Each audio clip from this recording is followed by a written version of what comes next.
ಚಾಲನೆ ಕೊಟ್ಟಿದ್ದೀರಾ. ಇಡೀ 5 ನಗರ ಪಾಲಿಕೆ ವ್ಯಾಪ್ತಿಯಲ್ಲೂ ಕೂಡ ಒಟ್ಟು ಎಷ್ಟು ನಿವೇಶನಗಳನ್ನ ಗುರುತು ಮಾಡಿದ್ರು? 15ನೇ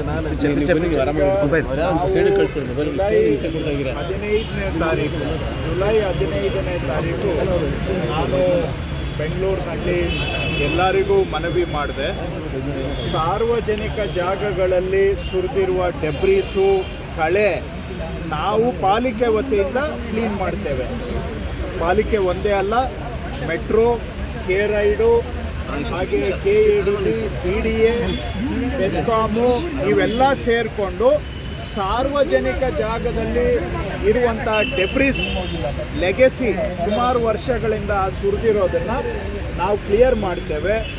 ಅದೇ ಸಂದರ್ಭದಲ್ಲಿ ಅವರವರ ಸ್ವಂತ ಜಾಗಗಳು, ಖಾಲಿ ನಿವೇಶನಗಳಲ್ಲಿ ಡೆಬ್ರೀಸು ಅಥವಾ ಕಳೆ ಇದ್ದರೆ ತಾವು ಸಾರ್ವಜನಿಕರು ತಮ್ಮ ಜಾಗವನ್ನು ನೀವೇ ಕ್ಲೀನ್ ಮಾಡ್ಕೊಳ್ಳಿ ಅಂತೇಳಿ ಜುಲೈ 15ನೇ ತಾರೀಕಿಗೆ ನಾನು ಸಾರ್ವಜನಿಕರಿಗೆ ಮನವಿ ಮಾಡಿ ಆಗಸ್ಟ್ 15ರ ಒಳಗಡೆ ಕ್ಲೀನ್ ಮಾಡ್ಕೊಳ್ಳಿ ಅಂತ ನಾನು ಕೇಳ್ಕೊಂಡಿದ್ದೆ ಎಲ್ಲರಿಗೂ ಕೂಡ. ಮಾನ್ಯ ಮುಖ್ಯಮಂತ್ರಿಗಳು ಇದೇ ವಿಷಯವನ್ನು ದಯವಿಟ್ಟು ತಮ್ಮ ಸೈಟನ್ನು ತಾವು ಕ್ಲೀನ್ ಮಾಡ್ಕೊಳ್ಳಿ ಅಂತ ಕೇಳಿದರು.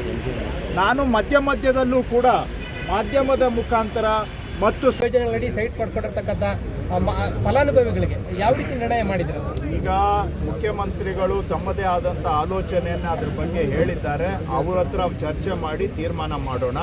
PDA ಆ್ಯಕ್ಟ್ ಇದೆ. PDA ಆ್ಯಕ್ಟಲ್ಲಿ ಅವರೇ ಹೇಳ್ತಾರೆ 4 ಇಯರ್ಸಲ್ಲಿ ಕಟ್ಟಲಿಲ್ಲ ಅಂದರೆ ವಾಪಸ್ ತೊಗೋಬೇಕು.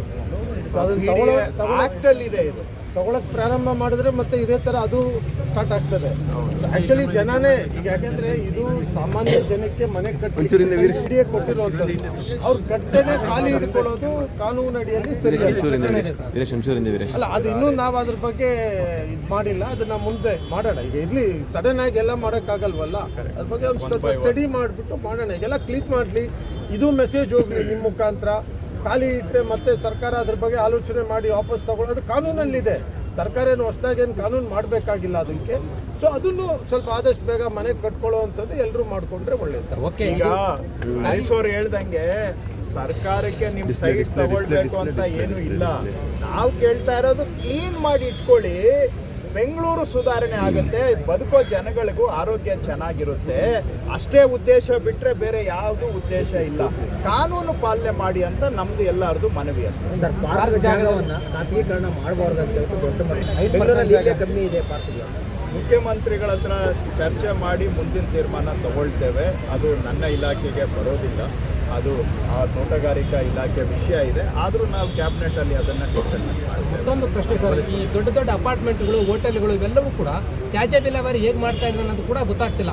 ಇದಕ್ಕೆ ಗೊತ್ತಾಗ್ತಿಲ್ಲ. ಹಾಗಾಗಿ ಅವರು GPAಗೆ ಕೊಡಬೇಕು ಅಂತ ಕೂಡ ಹೇಳಿದ್ರು ಕೂಡ ಕೊಡ್ತಾ ಇಲ್ಲ. ಅವ್ರು ಸ್ವತಃ ಹೇಗೆ ಮಾಡ್ತಾರೆ ಅಂತ ಗೊತ್ತಿಲ್ಲ. ಅಂತಹ ಪ್ರಕರಣಗಳಿಗೆ ನೋಟಿಸ್ ಕೊಡುವಂಥ ಕೆಲಸ ಆಗಿದೆ.